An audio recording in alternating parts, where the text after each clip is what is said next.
Welcome to Manga Palate, the show where I, Pacicia Luna, here with my co-host, Manga Chef Isaiah.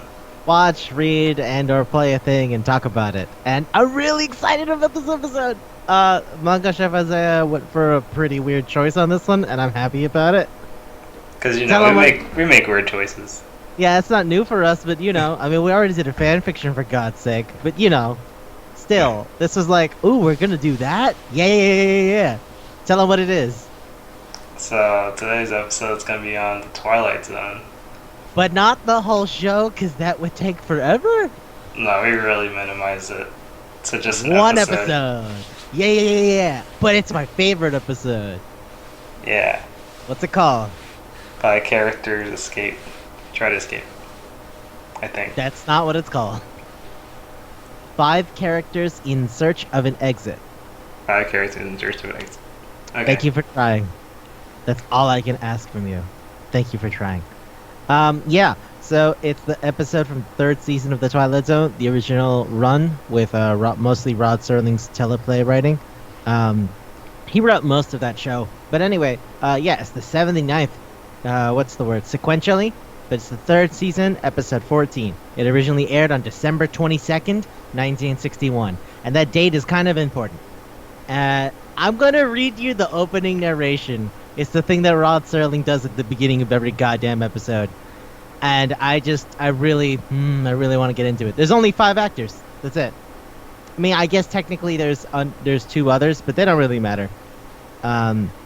So, the opening of the episode comes with an army major's going like, fuck, what am I doing here? As he falls into a cylinder, right? Big old metal cylinder.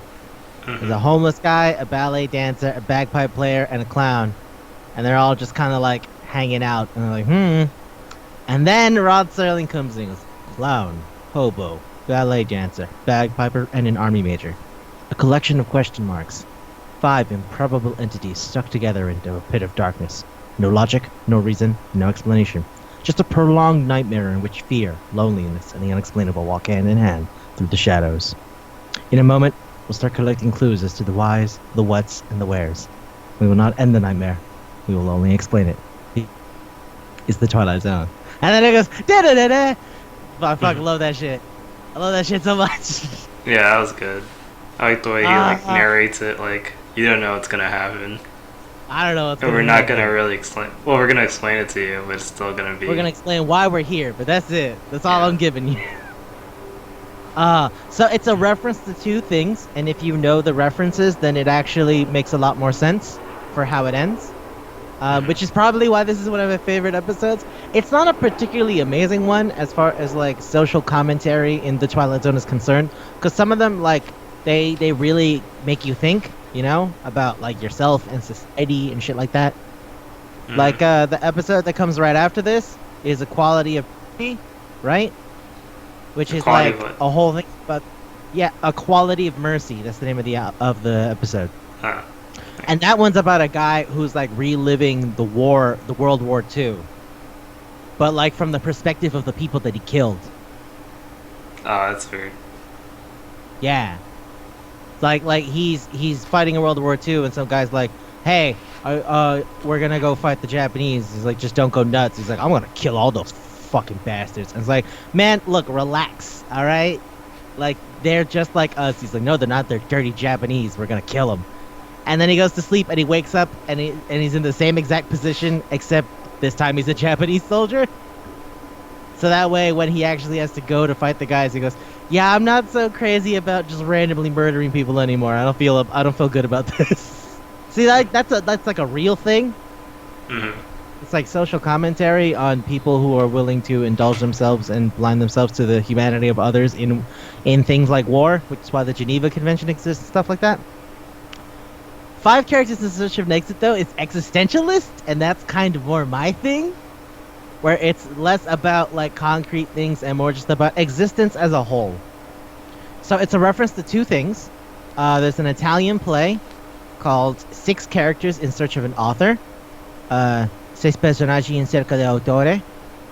It's written by Luigi Pirandello, and it's from 1921, and it's meta theater. Like the play is about a play where people show up, and then also they're like, no, we exist inside of the story. That's the play that you're working on. And it's like, I'm sorry, what now? It's like the original Undertale. I don't know. Yeah, I mean it's just meta theater. It's like meta, so it's like about itself. So sort of like The Producers is about making a movie. Well, actually, it's about making a Broadway thing, but like the way they treat it as a Broadway show, it's meta theater. It's theater about theater. You have meta films, films about films, like Adaptation, right? The Lloyd Kaufman movie, which is about making a movie adaptation about a book. So like it's trippy like that. I think it's really cool. So there's that, right? They're looking for the person who wrote the story because they want to know how their story ends. Okay, that's fine. And like everybody's life kind of sucks. And it's like, yeah, all right, fine. Then the other thing it's making a reference to is Jean-Paul Sartre's No Exit, which is maybe one of my favorite things I've ever read. It is also a play, but that's where the existentialist part comes in. It was written in 1944, and it has a very famous line in it that people quote a lot, which is "Hell is other people." It was in French though, so like "L'enfer c'est les autres," which is more about like it's weird. It's so people think about it sometimes. Oh, maybe to be like seeing yourself from another view. But like really, it's supposed to be about like seeing yourself from the other perspective. Whereas people took it to mean like people suck, which is not exactly what he meant, but hey, what are you gonna do about it? So yeah, it's actually a combination of both of those things. So it's more like you're supposed to see how the other person sees you? See yourself from an objective point of view, yeah. Okay. And how in that sense you would find like sort of the dread of existence when you look at yourself from outside. So you see yourself as like the worst person?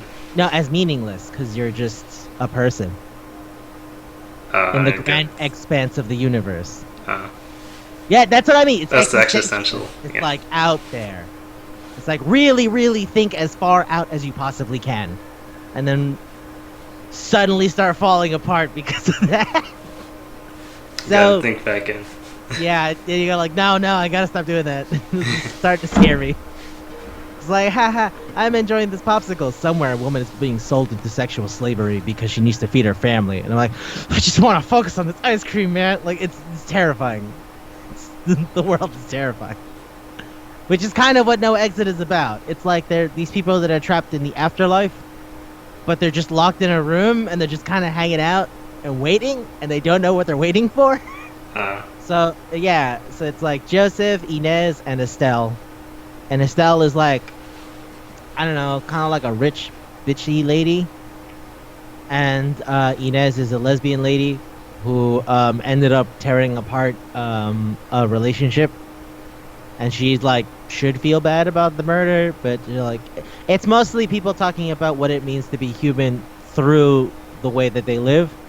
It's like Inez goes like, yeah, I'm kind of a monster. Joseph is like, I wish I was a man. And Estelle is like, I wish I wanted more than just wanting things. So yeah, and it's like kind of trippy like that, where they're just kind of like reflecting on themselves through these other people who make commentary on what their life is like. And they're in the room and they just don't know what's going on. They're just kind of like sitting there and they go like, man, I guess we're just gonna be here, right? And it's like a room in hell, but it's actually just kind of looks like a really nice regular room. Mm-hmm. And they're just kind of like waiting there, like anticipating torture. But then it turns out the torturers just have to wait there. Oh no, it's the real hell. Yeah, so it's and then they have to deal with each other. So it's like that, and also 6 characters in search of an author, where they're trying to find their meaning of the truth on stage. So that's kind of why I love my characterization makes it so much. It's people who are trying to understand why they are where they are, but then ultimately the question is whether any of that matters. The clown brings that up a lot. The clown sounds like he's from a Jean-Paul Sartre play. I love that. He's like, could be aliens, could be heaven, could be hell. Who cares? And it's like, yeah, okay, that's where we're at. God. The clown's always the smartest. The clown is miserable. The clown sounds so sad all the goddamn time. It's like, like Pagliacci, and he's like, yeah, sad clown, I get it. So they don't know why they're there. They don't know how they ended up here. Although it opens with the Major just being dropped in. Mm-hmm. It's just like, oh shit. And they look, I don't know if they looked up or just like didn't see anything or whatever. I kind of wonder what it is it feels like. I also love the moment where the Major's like, well, I mean, what are we going to do for food? He's like, nothing. What are we going to do for water? Nothing. We're going to die here. No, think about it. What do you mean? Have you felt anything? What? Have you felt anything? How long have we been here? I don't know. But have you felt anything? Have you been hungry? Cold? Thirsty?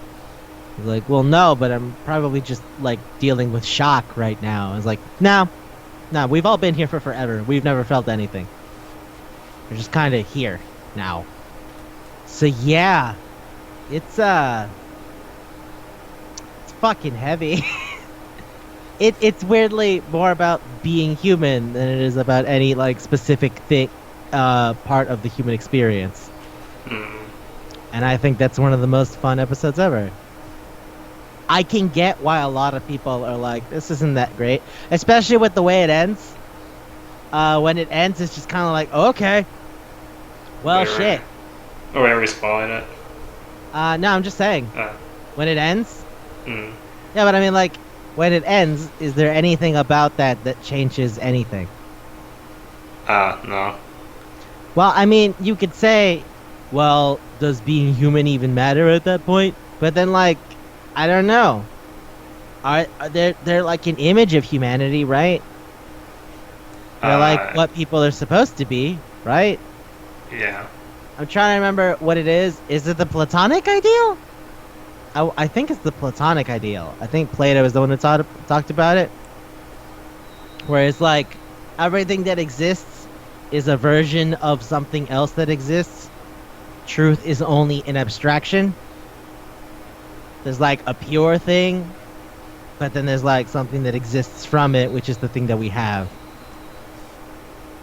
This is like gonna get into a lot of philosophy and stuff, but that's why I like this episode so much. Is this too heavy for Manga Palate? I mean, I think it's heavy enough. I think this is a big ass fucking steak. It's a big fat steak. I could go for hours about like 3 of the lines from the episode. Just the ending on what that means for the rest of the context of the whole conversation about existence. But yeah, so the Platonic Ideal, if I remember correctly, I'll have you know, I am not a philosophy major. I went to school for something reasonable, computer science. Is that truth is an abstraction? So it's like there's a real world, or rather there is a pure real thing, and then everything that exists is like a shade of simulacra from that. Jean-Paul Sartre talked about it too, about like something being like copies of copies, and that like you live in the third version of the reality, because like everything that you know is like diluted because it comes from one person to another person to another person, and you just kind of like lose it, you know? You lose what it was originally. All you have is the facsimile, which actually goes into the whole what does it mean to view yourself from the outside, as an abstraction from the world, from society at that point. But yeah, I think it's a really cool concept when you consider the ending, because like it basically comes to ask us like, okay, well, say let's go under the assumption that we're just not going to consider them to be people, which I don't think is fair, but fine. The entire conversation and dialogue that they've had throughout the entire play, I would say makes them more human than a lot of people I know, if we're going to be basing it on the whole existentialist viewing yourself from the outside thing. Okay. And so when, like, at the end, it goes like, in the arms of a child there can be nothing but love. Tonight's cast of players on the odd stage, right? So it's like, is that another further thing where, like, it's even a more direct reference to Six Characters in Search of an Author? Because, like, but then it's like the Shakespeare thing of the whole world's a stage, and people are merely players, which might have also just been like a meta statement on the fact that it was theater. But in the broader context of all we do as human beings is play roles, right? We have roles particular to whatever moment. Like at home, you play the role of a father or a son. At work, you play the role of your position in the job. With your friends, you play a certain role. It's inherent. It's not a thing that we do consciously, but it's sort of like code switching, right? Like the way that I speak with you isn't necessarily the way I speak with my family. It isn't necessarily the way I speak with someone I'm romantically involved with, right? So when you consider that, yeah, like the whole different everyone plays different roles, and the conversation about whether or not it matters where they are and where they're going to be doing from on, I think it's kind of interesting that the major is the only one who's still really serious about leaving. Because they all decide just to give up? No, I mean, like, okay. But the major had the most sense for it. That's what I mean. Like, it seems like the clown is the one who seems to be just accepting, like, all of the theories as unimportant because they don't really necessarily change the situation. And then the major is the newest one, so he's the most into leaving.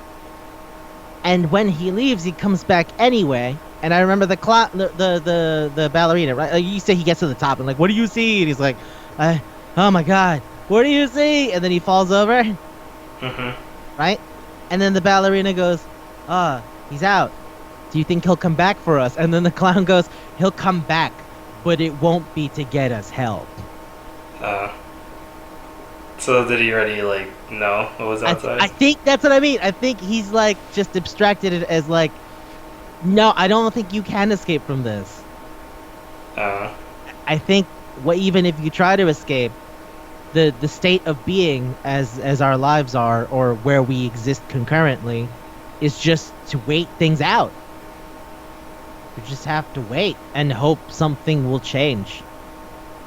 And that's why I think it's the reference to No Exit, where, like, the hell part is actually just sitting in the room. Yeah. And they're spending their whole time debating whether it's, like, God or aliens, or trying to see whatever makes the most sense for them to be able to rationalize their current state. It's sort of like when somebody does a bad thing, right? They never try to make themselves the villain, right? If they do something that they think is immoral, they have to do some sort of mental gymnastics so that they can at least relate it to themselves that they aren't a bad person, right? It's like, oh, I killed this guy. Yeah, but he was a pedophile, or like something, right? It's like, I robbed this guy. Yeah, but I need food. It's in a way to just do the moral relativism thing of like, well, I am going to do the bad thing, but I'm not going to tell myself that I'm a bad person for doing the bad thing. And it can get pretty extreme to points, right? Like the food thing, I on a personal level can accept that as fine. It's like, I am poor, I can't eat, I will steal this bread. As much as that's a direct reference to Les Miserables. I mean, seriously, like, if I get that, I'm willing to accept that. I don't know if I as a person could do it, but I know that I am willing to accept that as, despite there being moral ambiguity, it's fine, right? Okay, so what I'm saying is, it feels like that's sort of the conversation they're having about why they're there, where everyone's trying to come up with a reason why they're there, but the clown goes, it doesn't matter why we're here, who put us here, what we're supposed to be doing here. What matters is that we're here, and that's not going to change. That's what I mean. So I just thought that was kind of interesting that the Major, who's the first person to show up, the newest guy, is like, I gotta get the fuck out of here. And the Clown's like, man, keep going for it. It's not gonna change anything. So was it just the Major and the Clown that had like two different views on how the world's supposed to be? I mean, the ballet dancer was also like trying to support the Major because like he's rallying everybody together. He's like, we got to give it a fucking shot. Like, what else are we doing here? But those are only two views, right? Like, it sounds like it kind of reminds me of like 12 Angry Men, where there's 12 people, but ultimately it's a fight between juror number 3 and juror number 8. Okay. I think that's what it is. It's like there's 5 of them, but really it's just the two drastically opposed parts of the Clown and the Major. Yeah, I was just wondering if there's more views, because I mean, the hobo and bagpiper. Look, yeah, they don't really do shit. Also, I'm amazed that the hobo is a thing, because the hobo as an idea is like supposed to be a migrant worker or a guy who just lives on the street. So like when you take the ending into account, it's like they made a hobo? The kids love hobos? Do kids go like, yeah, look, he lost his house. He now has to live on the road. This is great. I love this.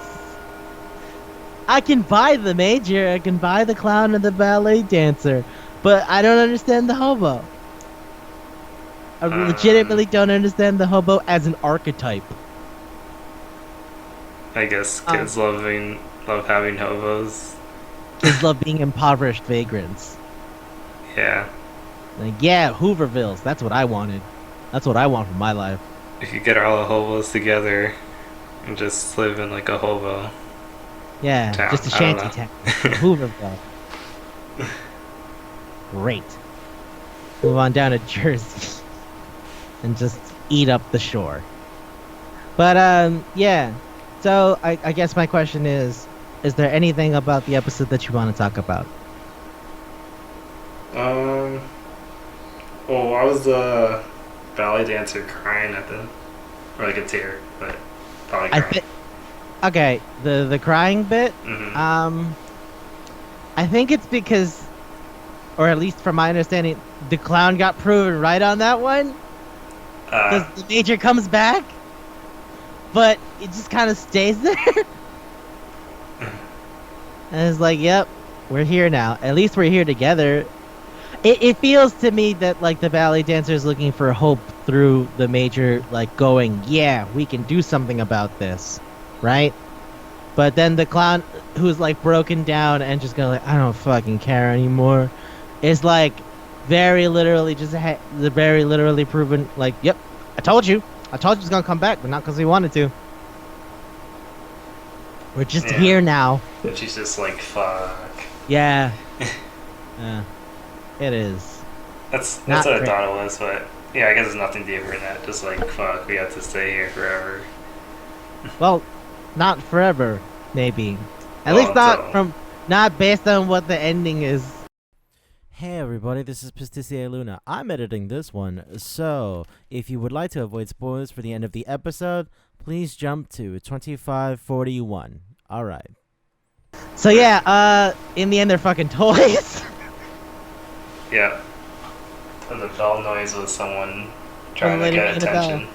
Yeah. It's a toy collection barrel for a girls' orphanage. Toys for the children. Toys, please, toys. Please give out toys to the children. Look, it's almost Christmas, alright? Kids need shit too. They live in an orphanage. And that's why I said the air date kind of comes into that, because it aired on December 22nd, 3 days before Christmas. Like, you gonna give Christmas toys to the kids? Come on, they need it. They're poor. Give them whatever you got. And this lady probably walked up and was like, I got this hobo doll. I'm not gonna let my child play with it. Yeah, give it to a fucking orphan girl. I don't care. That poor hobo. It really does make me wonder why there was a hobo doll, though. I guess someone liked it. I don't know. It's just so dumb and goofy. Maybe it's like supposed to be the weak character. Like the Major's supposed to pick on him or something. I don't know. Society picked on him, I'll tell you that. Because he's poor. No. Anyway, I wanted to mention one thing. So yeah, it's very obviously a reference to No Exit and 6 characters in search of an author. But when I looked it up, it also mentioned this other thing that I'm not familiar with at all and that I couldn't find information on. It's called The Depository by Marvin Petal. It's a story. I don't know anything about it. Like people just said, hey, by the way, there's a story called The Depository. I literally found some things that are like, hey, what's The Depository about? And somebody was like, it's called The Depository. I'm like, that fucking tells me nothing. Thanks, review. Thanks, review. It's like if I go, hey, did you? I read fucking Flowers for Algernon. What's it about? It's called Flowers for Algernon. Fuck you. Fuck you. But yeah, I think it's a really interesting episode. Yeah, I watched some of the other ones because I started to like it. It's a good show. It's a good show. And I guess this one stuck with me the most so far. It's like really. 5. I think it's really profound if you take the time to think about everything that's being proposed. Which actually, it kind of reminds me that there was a TV show, like about a hospital called Saint Elsewhere, where it ended, where the whole TV show turned out to be in the imagination of an autistic boy, and people were like, "Fuck you, show!" And like now, when I remember that, I like 5 characters in Such an Exit did it, but I wasn't angry about it. But 5 characters in Such an Exit, I was like, damn. Maybe making something human is really all that really makes it human to begin with. As the other thing was like, and then the boy imagined 2 people fucking at a hospital while staring at a snow globe. Okay. That's a thing that happened on that show, so... Maybe because the show was like a lot longer than this 30-minute episode. Yeah. So. It's probably a lot made you think about a whole lot more. But yeah. It's cool. I think it's cool. I also want to... So they could feel pain, right? I guess so. I'm not actually sure if it hurt that when she like fell or if it's like you snapped the joint on the doll. You know? So it went too far. Yeah. Like, you could still fuck up a doll. I don't know if it feels anything, but you could do that. Yeah, I can't really walk straight anymore. Yeah. It's, I guess they couldn't really, like, kill themselves or anything. No, there's nothing they can do. There's literally nothing. That's why I'm like, it's No Exit, where you're just kind of waiting there. And that's Maybe the whole play. When we got to the top, all I saw was snow or something. Oh yeah, I'm gonna read the closing narration, too. Just the barrel, a dark depository where are kept the counterfeit make-believe pieces of plaster and claw, wrought in a distorted image of human life. With this added hopeful note, perhaps they are unloved, only for the moment. In the arms of children, there can be nothing but love. A clown, a tramp, a bagpipe player, a ballet dancer, and a manger. Tonight's cast of players on the odd stage, known as the Twilight Zone. Man, he wrote such good shit. Rod Serling's a great writer. Oh yeah, I saw the first, like, the interview. He said he wanted to make things people could talk about too. That was pretty cool. He was like the first one to do it. I mean, I could talk about this for a whole while, but I don't want to like get into like fucking philosophy stuff if you don't know what I'm talking about. Yeah, I never went to like philosophy class or anything. Yeah. I mean, me either. I just thought all this shit was interesting. Or like research books on it. Yeah. Like Sartre, man. Like, I read so much Sartre, it's kind of weird. Him and his wonky eye. God bless you.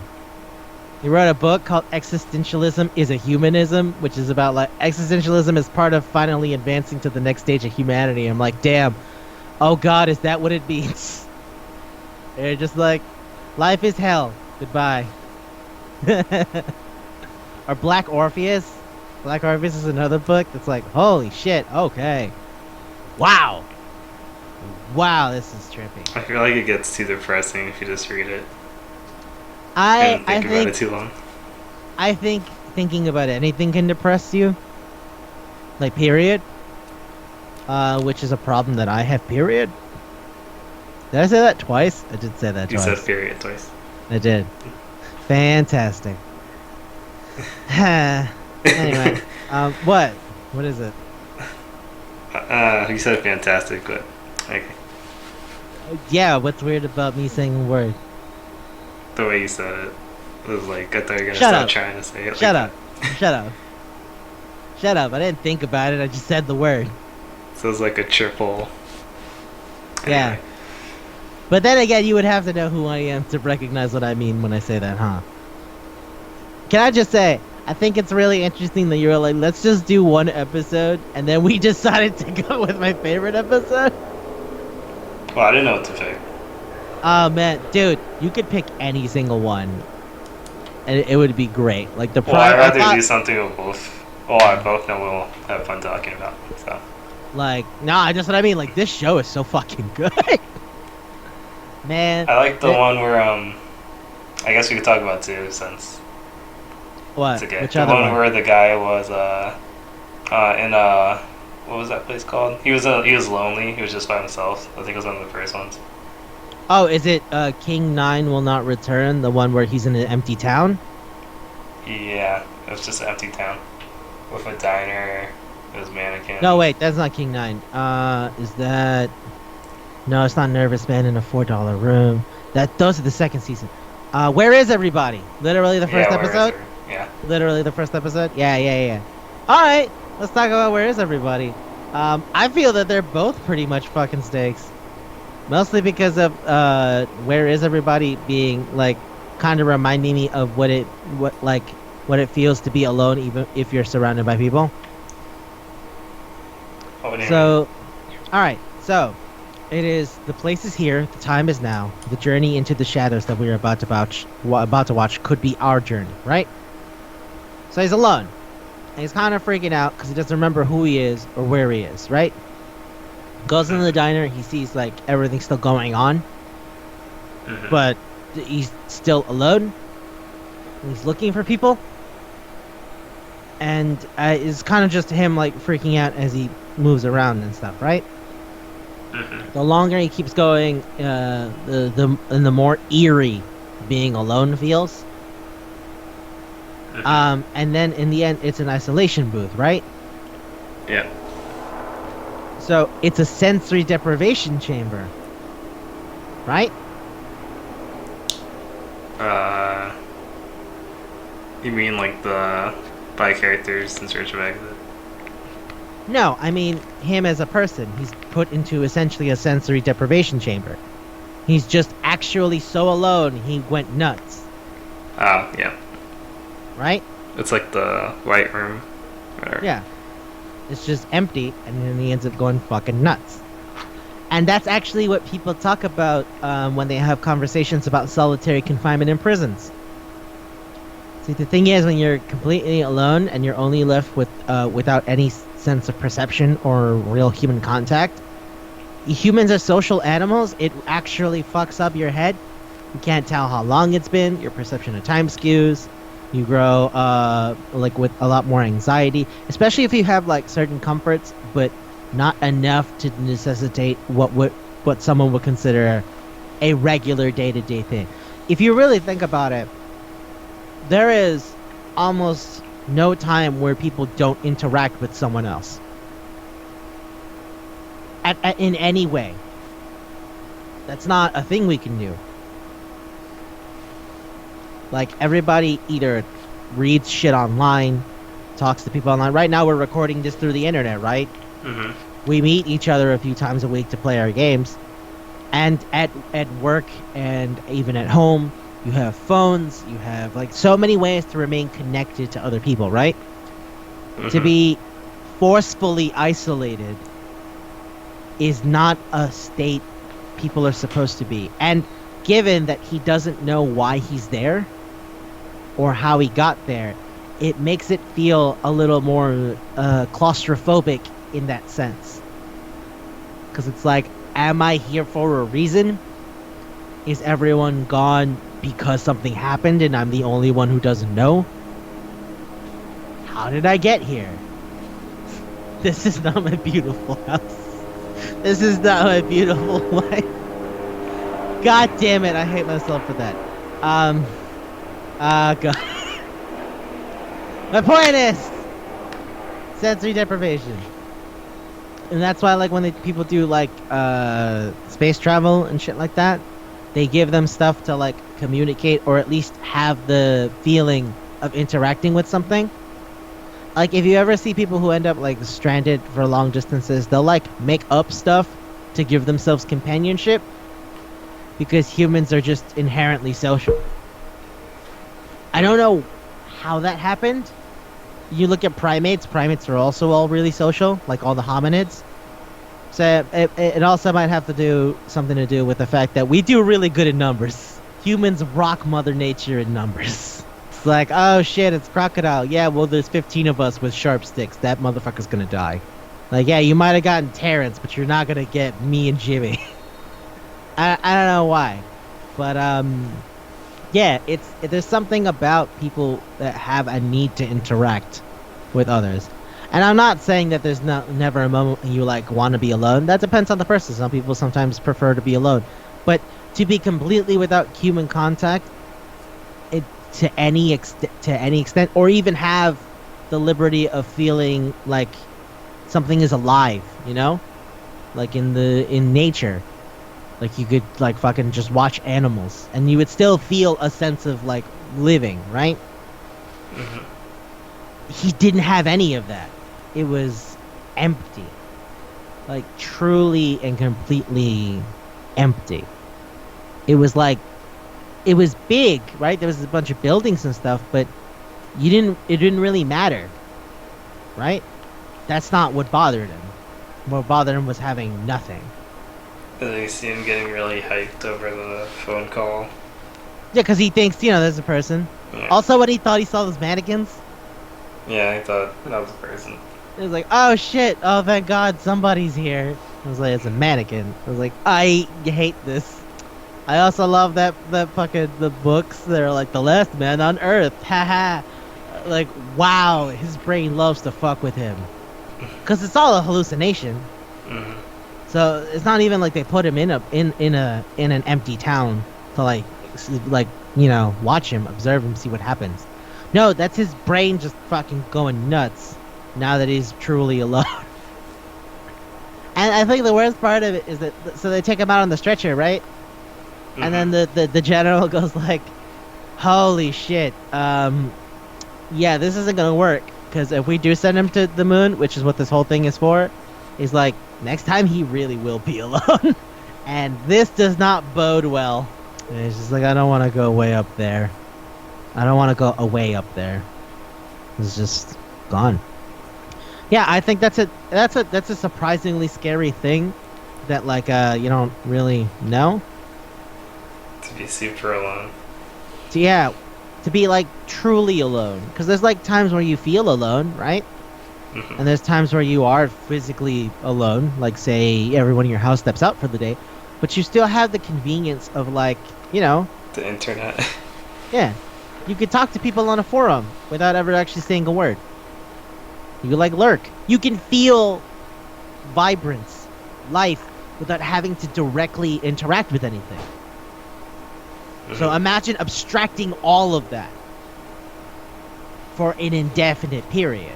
That's why I use the prison thing, because like in prison when they do solitary confinement, they just trap you in a room. They just put you in a room. They close the room. There's a bed. I think there's like a bed and a toilet. And then that's it.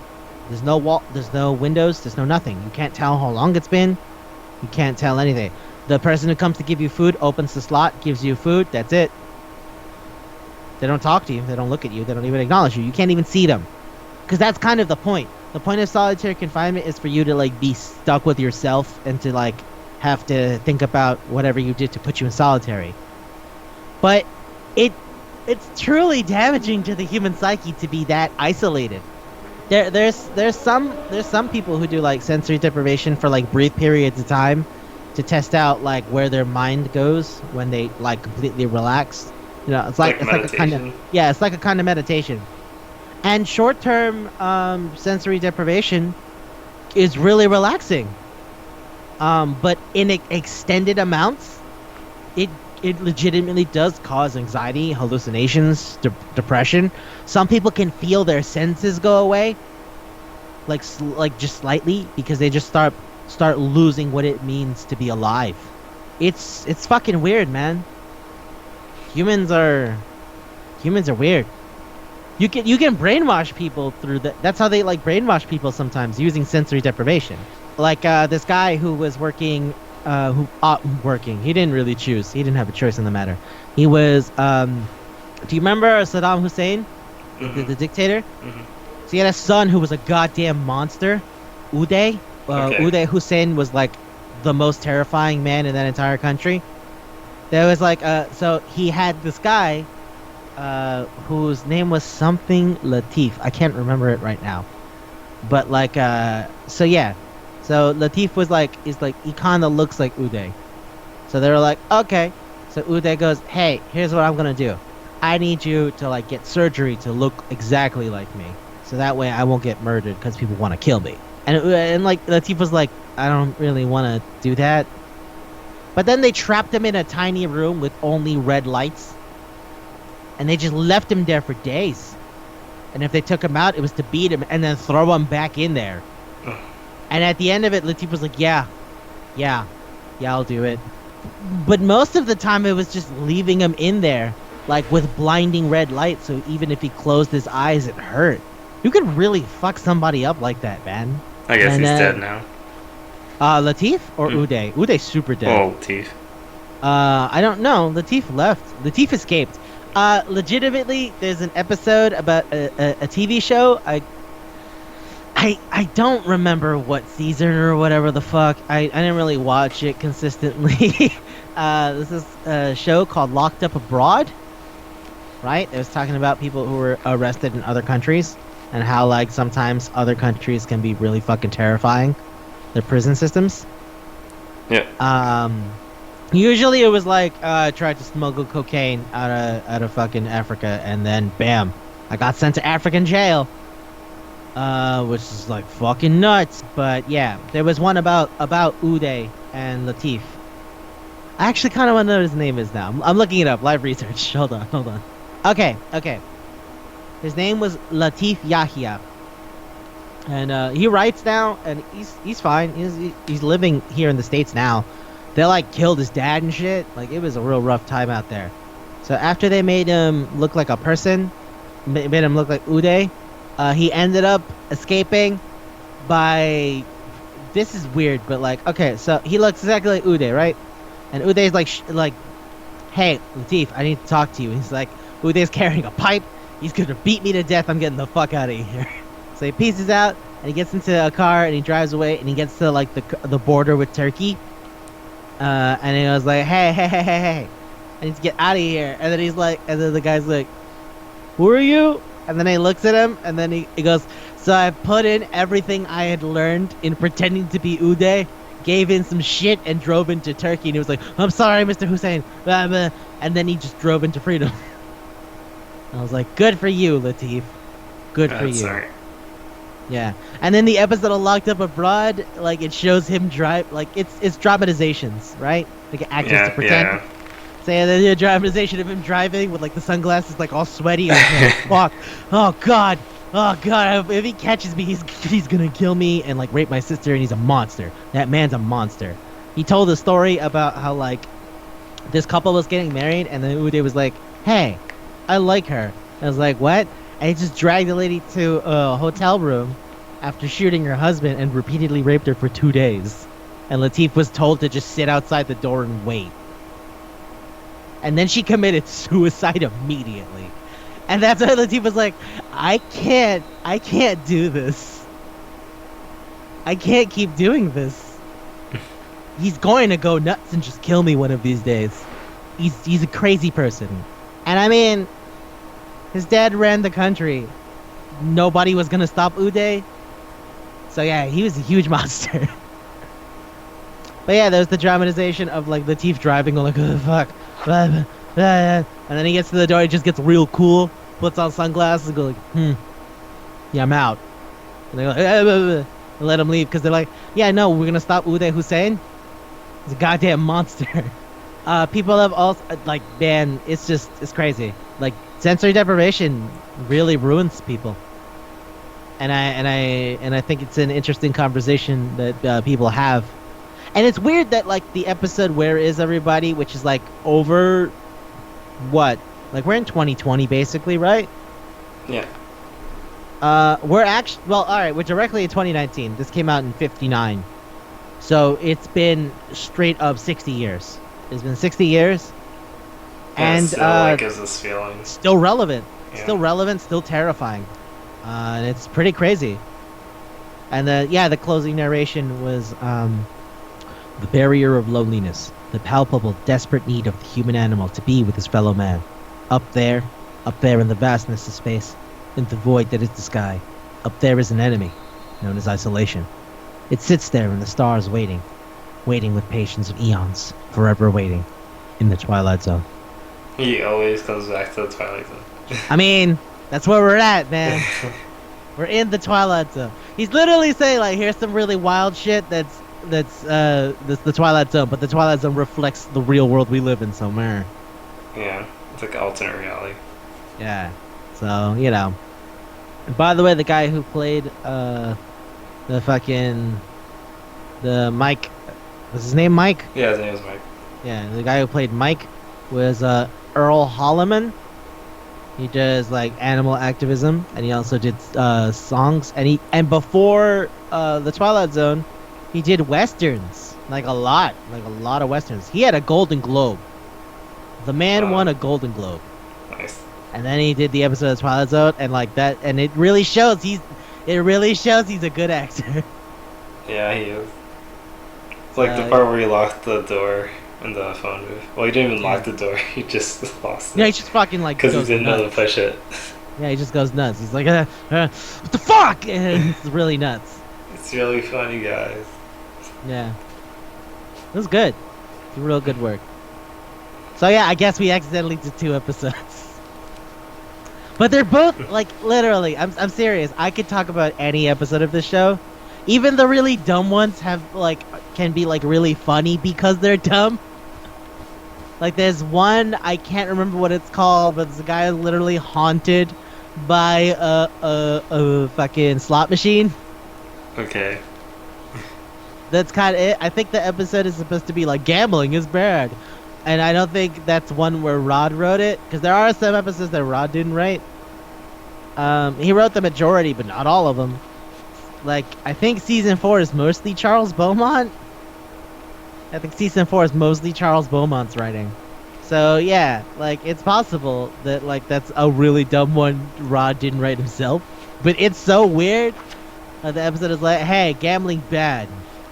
Say what happens? He fell out of a window, he died. He gave his soul to gambling.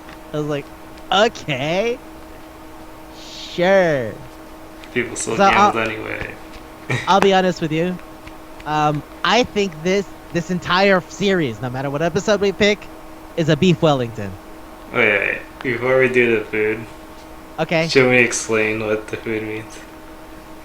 Yeah, alright, yeah, you brought that. Okay. Hey, for everybody at home, here's some inside baseball.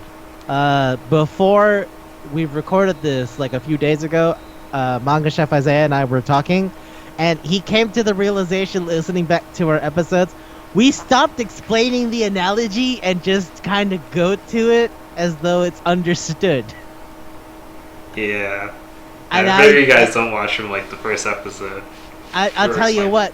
That's fair. I did kind of feel it was understood because I forget that other people might be listening to this. Yeah. I was like, Isaiah knows what I mean. Yeah, it's beef Wellington. And then he would go, yeah. And then that would be it. Okay. Do people know what a beef Wellington is? Yeah, they know it's a type of steak. No, but like specifically what a beef Wellington is. No. Okay, so, basically, it's like one of the fanciest things you can do, without like needing too much time. At least I don't think. So, a beef Wellington is a fillet steak that you cover. The traditionals in pate, I wouldn't do that. I have moral things against pate, but whatever.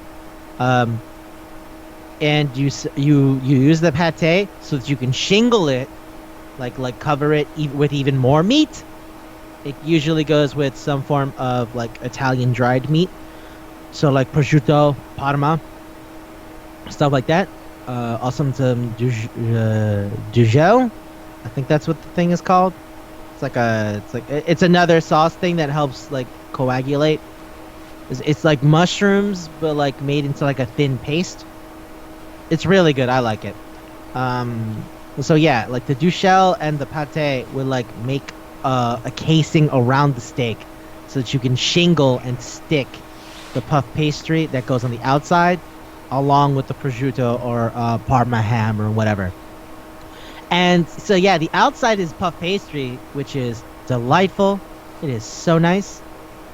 And basically you just bake it. So it's a whole lot of fucking meat. It's a whole lot of work if you're making puff pastry from scratch. Making the duchelle and stuff like that, the mushroom stuff kind of takes work. But it's classy. It's nice. It's very 60s. You don't usually see people talk about beef Wellington anymore. It was a much more popular thing in the 60s. Mm-hmm. And I think it looks... I've had it. It's fucking delicious, and it looks nice. So it looks nice. It's a good, pretty TV show. It's very presentable. It's kind of older. It is literally from 1959. There's a lot of work in it, which is what I feel that the whole preparation of the meat is like. The directing is really nice. The writing is really good. I really like the acting. Its general look, like even though it were 60 years ahead, I think it still looks good. There's also layers to it. And that's what the meat is for, is like there's a lot to get into. Whenever we refer to like the heaviness of a topic is directly proportional to the meat content, it's like the more meat, it means there's a lot to chew on, there's a lot to talk about, there's a lot you could do with it. And I feel that usually the heaviest foods. And meats are usually especially like a beef Wellington. That shit's like the size of my fist. Like it's thick. It's a thick piece of meat. So yeah, that's sort of the analogy of why I use beef Wellington. And I'll see when I come back to it. Yeah. I feel most episodes of the Twilight Zone are beef Wellington. Even the dumb ones, because then you can have the conversation about how we got to here. You know, like how the slot machine started. Yeah, how did everyone okay this? It went through a lot of people. You have a director, you have producers, you have writers. How did everyone go okay? How did the actor not want to kill himself? That's stupid it is. It's really kind of amazing. That's what I mean about like being able to appreciate a zero. Because it's like, fuck, really? No word though? We're doing this? It's like, yeah, we're doing this. Fuck you mean, it's great. It's great. It's like when Forrest Whitaker had to promote Species, but in all the advertisement, all the interviews he did for Species, you could clearly see he didn't want to be in the movie. And then like he'll look off camera, and I like to imagine there's like a producer standing there going like, "Shut the fuck up, Forrest. It's gonna be great. It's gonna be a great movie. Shut up, Forrest. It's a great movie. Species is awesome. That's why everyone totally remembers and talks about Species." No. So fucking, it's great. It's great. So yeah, I feel the Twilight Zone in general is beef Wellington, but these two particular ones you want to talk about are still really good. And I feel we could come back to this show like dozens of times. Yeah, maybe we could do it like all October or something. Oh, that'd be fun. Like pick a few like specific episodes of the Twilight Zone or the Outer Limits, other like really good anthological sci-fi shit. Like Tales from the Crypt or something. Yeah. Oh god, I would love to talk about Tales from the Crypt. The episode Hungry for Love, yo, that's like burned into my soul. It scars my DNA, genuinely. All right. So, with that in mind, shut the fuck up. Everyone shut the fuck up. The news. And Manga Chef Isaiah, would you like to go first? I hope we don't have the same news. This depends. You talk. River City Girls came out. Okay, cool. Yeah. Yeah, that's true. That's true. It looks great. Of course it does. I've been hyped about it for a month. I've been waiting for this. This is my moment. I'm so excited. You get to pick up guys and repeatedly throw them on the ground. You could also use them to beat up other guys. Mm-hmm. You pick up a guy. It's. I can't remember how old it is or where it's even from, but I literally saw a super old meme that was like, "I'm gonna hit this nigga with another nigga." It's like that. It's very legitimately just that. They also have the Rosentos. Yeah! Yeah! Yeah! God, I love that hairstyle so much. One of the bosses is just Iori. Really? I haven't played it yet. That's actually... No, that's wild. Is it regular Iori, or is it Madam X, that time Iori dressed as a woman to get into a fighting tournament that was only for women? It's regular Iori. Okay. Do you remember that? Did you know about that? No. Yeah. Yeah. There's I think it was... God. I don't remember the name of the game right now, but it was a KOF game that was like only women. Oh, that was Dream? No. The new one, right? No, it's not Heroines. It's like an old one. Because Heroines is like the new shit. There was like one like in 2000. It wasn't even on a console. It was on a handheld. It was on the Neo Geo Pocket Color. Fuck it, live research. I'm doing it. I'm gonna write like KOF Miss X. It's Gal Fighters. It's SNK Gal Fighters. No, it's SNK Gals Fighters. So there's like a... So you remember how when when SNK Heroines came out, people were like, why didn't you call it Queen of Fighters? Right? It's like that's a solid choice. Mm-hmm. That's because the tournament of Gal Fighters is called the Queen of Fighters. So they already had it. They already had a thing. So it's like, only women can fight in this tournament, is here to see who's the strongest woman. And then Iori dressed up as a woman to fight everybody, because he's like, damn it, I'm the strongest no matter what. They're really pushing it. Yeah. So, that's also why Iori was a DLC in SNK Heroines as Miss X. They brought it back. Never heard yet. So that's why I'm like, was it regular Iori, or was it Miss X Iori? Or he's like, oh, women are fighting, I guess I have to dress up as a woman again. Inside the guy's dream. Inside the guy's dream, yeah. Alright. I mean, if you're gonna get the main two, Iori and Terry, why keep them the same? Fatal Cutie, Terry Bogard, and Miss X. That just makes sense.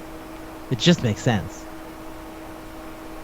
The Sandman thinks about Iori and Terry. Yeah. Well, Remember that's not my time? news thing. What, on? What are you gonna say? I was like, remember that time Iori was a girl? Yeah, I want that. Yeah, I want to bring it back there. Yeah. I was gonna say, that's not my news thing. I am really happy about that. My news thing is actually on the opposite spectrum. So, like, we were both, like, fucking River City Girls. That's cool. That's hype. I want to play that game. Devil May Cry 2 is on the Switch. I don't know why.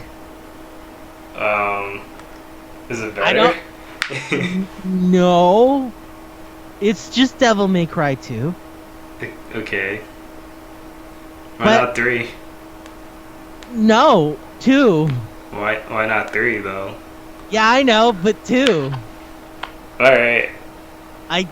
I'm really blown away, because I just think to myself, amongst the people who would be hype about Devil May Cry, who said 2? Who went up and said, nah, nah, nah, nah, nah, nah, nah. I want that motorcycle.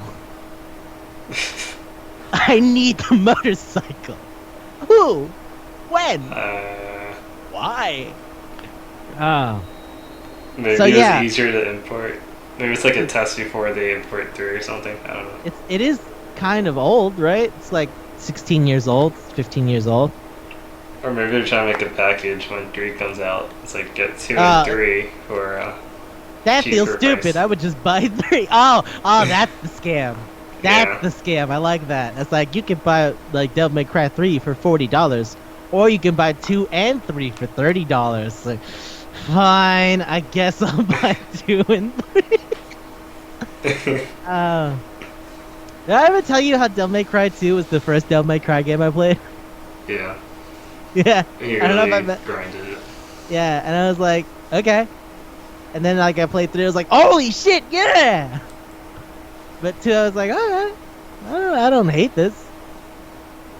But man, yeah, Devil May Cry 2 is gonna be on the Switch. September 19th. My only question is for who? But sure. Alright. Oh shit, get hype. Oh shit. I'm really hype about mine, so you go first.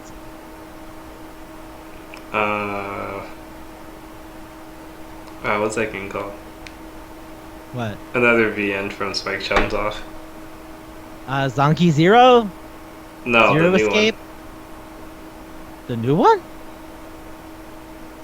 IS files. The one where you get to go inside someone's brain. Oh! Yeah. Okay. Yeah. The Somnium files? Yeah, AI Somnium files. Yeah. It's not out yet, is it? Is it coming? It's coming out this month, though, right? I thought it was. No, it comes out on like the 17th. Oh, okay. Well, yeah, it's coming out. Yeah, it's coming out. The physical doesn't come out till the 25th, 24th. But the digital will be out on the 17th. It's only PS4 and Switch, and I have one of those, and I really wish I had a Switch. But hey, here's where we're at. But yeah, no, I am. Did you see the trailer for it? Mm-hmm. Who are you, Iris? What are you about? Who is that man who carried you away? Does he watch your channel? What's it about? I want to know. I really want to know. There's the idol otaku though, with like the hat. And his name is Ota, and I'm like, that is so close to just writing otaku. But like, because I don't think they spelled it like as the word. I think they spelled it phonetically, like assholes, to make you think about it. Like, do you get it? Yeah, like get it. He loves idols. That's why he's here. Why else is he here? Why would he be here? He's like, yeah, well, I'm gonna do the advanced brain investigation stuff while this stupid idol otaku was hanging out. But then maybe he's important. I don't know. They gave him a name, so I guess he's important. And also, they released Christ Star. That game is weird. I think it's another existential thing. I've heard about it. I don't know what it is, though. I know you fight monsters? I don't even know. It's like an existential thing. Oh, okay. Well, then I'm kind of interested. If it's like, I'm gonna fight these monsters that are actually representation of human torture. Yeah, I think that's what it is. Yeah, that's neat. I'm into this. So, the main girl and her sister. Yeah. Hear like an earthquake, or they're in an earthquake, and you just wake up in what I guess is hell. But I don't know. I like that. I think it's hell. And there's like other people that are like butterflies, and they have thoughts about like how they died, and how much they hate the world and stuff. Okay. Oh, you know what? While we're on the topic of Spike Chunsoft, Did you see that they're gonna do another Conception? Yeah. Yeah, Conception Plus, and I'm like, damn you, I have to get it on Steam. I have to get it on Steam because I can't get it on my Vita no more. Sucks. I want to take it places. Nope. Looks like I can only do it at home then. Also, it's now based on the fucking the horoscopes, the constellations. It's like one of them is Virgo, one of them is Cancer, one of them is Aries and Taurus, and then there's twins that are Gemini. And I was like, oh, okay. I wonder where this is going. I'm interested. So you already got me. And 2B's in it. I wonder what the Japanese voice actress is, but in the trailer I saw, it just mentioned 2B was there. I was like, okay. I will keep that in mind. There's also a guy with a tiny hat. I was like, he looks like he belongs in a gay manga. Him and his tiny hat. He reminds me of a character from Kuroshitsuji. And everything is gay in Kuroshitsuji. So, I just kind of put 2 and 2 together. He must be gay. If he isn't, he should be. Alright. So is that all you want to talk about? Yeah, Zangi Zero. I mean, Zangi Zero? No, you didn't talk about Zangi Zero. Oh, it already came out. Yeah, that's what I mean. That's the one thing that came out recently you didn't mention. So Somnium and Crystar. Alright. Yeah, I've been looking at this game. That's cool. I kind of wanted to look at Shibuya Scramble. Oh, yeah. The live action thing. I'm like, what even is that? I heard it was good. Yeah. But I don't even know. I think it's a mystery. I know it has like 50 endings, and people are like, shit, I don't know, man. And like, that sounds really cool. If it's a visual novel with 50 endings and like live action footage. Yeah. Okie dokie. Time for my thing. And I know you're probably going to be excited by this. Hey, Isaiah, remember when we talked about Monster Prom and you joked about Monster Prom 2? They're doing Monster Prom 2. They're doing Monster Prom 2! Fuck yeah! Oh, I'm so excited. I'm so Imagine excited. if they listen to us. Okay, here's the thing though. Juan the Small Magical Latino Cat is in there. I was right. He's in all the promotional material. Is there a bigger one? In there. No, it's just Juan the Small Magical Latino Cat. He wears a glove on his tail because it's cold, and I'm like, that's fair. He runs. So you know how before you had the shop with Valerie? Mm-hmm. Okay, well now since Valerie's just hanging out, Juan the Small Magical Latino Cat runs it, and it's not like a shop; it's a bar. It's specifically a bar. I guess they're out of high school. I mean, yeah. So we graduated, right? We went to prom. Mm-hmm. We're all good. Okay, so check this out. Here's what's going on. It's 3 separate games combined to make one game. So you have one. So, Monster Prom 2 is called Monster Prom 2 Holiday Season. Okay. You can do 3 things. You can do Monster Camp, you can do Monster Retreat, and Monster Road Trip. So camp is like Monster Prom 1. It's just you're hanging out at camp, there's a whole bunch of people, you can hit on them, whatever. I was really in on it. There's this really handsome, like weird skeleton wizard guy. Arabi, remember the hunter lady that you couldn't sleep with in the first game until you did the secret route? Mm-hmm. She's also there. There's this big blue bluff Oni lady. Interestingly enough, Damien is back. So for camp, it was originally gonna be 4. They were on Kickstarter, and you can still do backer stuff, like because they have like all their stuff completed, but there's a new stretch goal of 520,000 euros that'll let you do a version of Monster Prom where you date the playable characters. And I'm like, ooh, that does sound interesting. I kind of Oh, I'm want them to looking at it get now. that. Oh, you're looking at the Kickstarter page? Yeah. Yeah. You mean So- 160? Right. Where are they at now? What's the amount they got now? 450,000.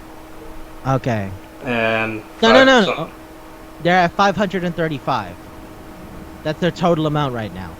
So they need 520. So they're probably going to finish fixing that. See, because at the top it says how much they actually have. So they have 535. So that means that's happening for sure. Monster Prom Reverse is happening for sure. Oh, So thank they're God. gonna get everything. Gonna get all it in. They're getting it all in. So it's gonna be coming out October of next year. Probably. That's what a lot of the stuff says, is that it'll probably be done next year. But there's so much going on. So in camp, there's 6 romantic people. There's 6 people you can date. There's Aravi.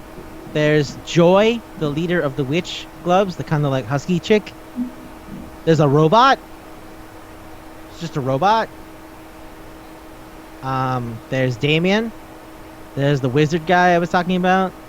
He kind of looks like a weird necromancer, but he looks like a really handsome, like emo boy necromancer. And I was like, yeah, okay. And then the big tough blue Oni lady and Arabi. And I was like, all of this looks fantastic. And when I saw it, they were just kind of explaining camp.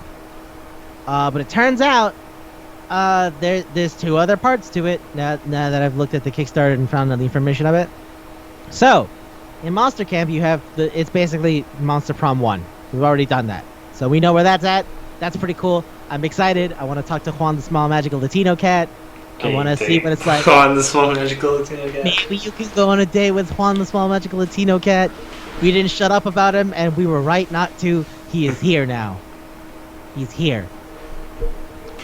Okay, so yeah, Juan the Small Magical Latino Cat's there, and everybody's just kind of hanging out.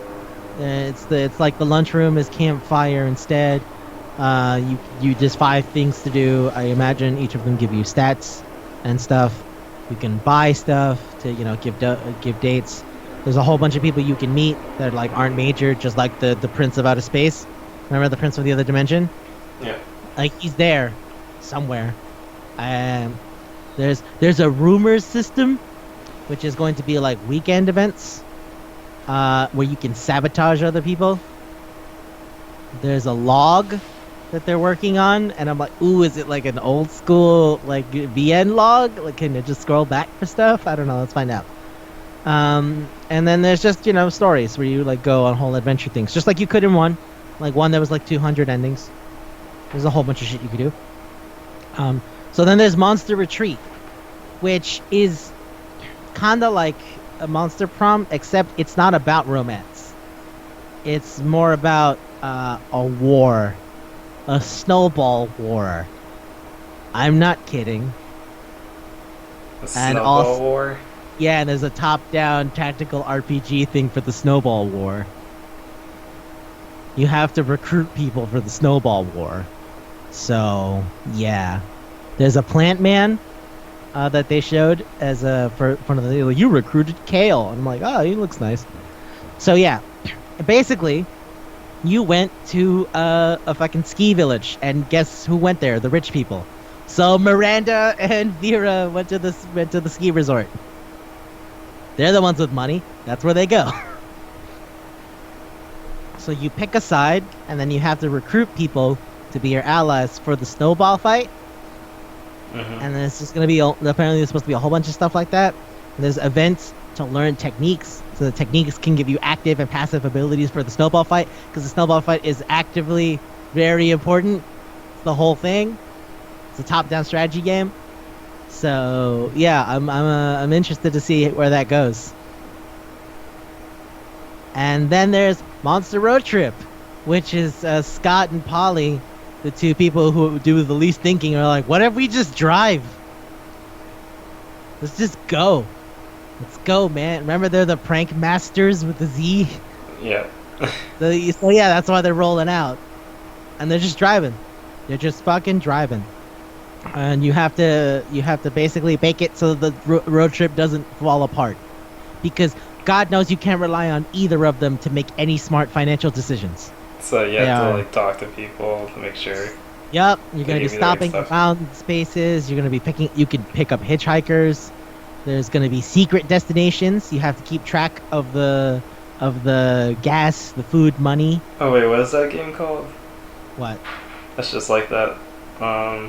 Oregon Trail. Oh yeah, it's like Oregon Trail. You're right. That's a great analogy. Good job, Isaiah. It's like Oregon Trail. Yeah. It's a lot like Wait, do Oregon people Trail. still remember that game? That's a good point. Do people know? Do people know Oregon Trail? I feel people still know Oregon Trail. I don't think we're that old. We're barely in our mid-20s. I don't think we're so old people don't know Oregon Trail. I don't think an 11-year-old is listening to this. Yeah, that's fair. I don't think 11-year-old is listening to existentialism. Yeah, I don't think 11-year-olds are like, yeah, let's talk about Jean-Paul Sartre. Well, maybe I there's didn't one read 11-year-old. I'm just saying, I didn't read Sartre till I was 16, so there. I buy a 16-year-old reading Sartre. So, yeah, I'm really excited. I'm really excited. There's so much stuff going on. Also, I found out there's a card game. They're producing a limited card game run. How does that work? I don't know. There's going to be a figure they're selling of the big buff Oni lady, and there's a body pillow. I don't know if you can pick a design for each individual body pillow. Maybe as like a specific one. Obviously, it's just the slip-on case. But like, still, I don't know. Could I get Polly and then take it to an anime convention to fuck with people? I don't know. Would people even know what it is? I don't know. Probably. All I There's know. a lot of people backing this. So. Yeah, you're right. 530. Yeah, there would be a lot of people. So yeah, I'm so excited for this. It's coming out next year. All I want is to not die before this comes out. That's all I'm asking. That's my bar for life. I'm not gonna hit Berserk, but damn it, I'm gonna hit this. You know, let's gotta wait for Honey Pop 2. Honey Pop 2, and this is really. Catherine's coming out in a few months. I'm excited. Oh boy, please don't let me down, universe. Don't have me die in like a horrible car crash or something. I just really want to play Honey Pop 2. I just really want to play Honey Pop 2. Come on. Is it Please. still an option for Hell yeah. the girl? Ollie, yeah. Yeah. No, sorry. What's her name? Also Polly? Am I think right it was about Polly. that? Yeah, you're right. Yeah. I was about to say, I feel like both their names were Polly, which is kind of funny now that we're talking about it. Oh, that's nice. Yeah, it's still an optional thing, which I'm like gonna put to the people as like, oh, fuck the drawing, I'm gay now. It's stupid, but whatever. It's whatever. I think it's because they're like you could see it. I mean, again, it's drawing. It doesn't make you gay. I don't think you have to go like, oh, the drawing is doing a thing. Well, shit. By the way, I don't know if you've been checking their Twitter periodically. There's stuff going on there. They're still putting up content. They're still putting up shit. There's like a bunch of there was an image from I don't know if it's finalized. They said it's early. They're like, it doesn't fit with the story, but you know, and it's like Lillian being tied up in Shibari with Q grabbing her from behind, and I was just like, yes, exactly that, please, exactly that, and I was like, like fine. I think they have the picture from the Manga Gamer. Oh, the Okay. Manga Gamer Pooth, where they're like, hey, we're selling Honey Pop. Yeah. Because they like knowing that people are out there buying physicals.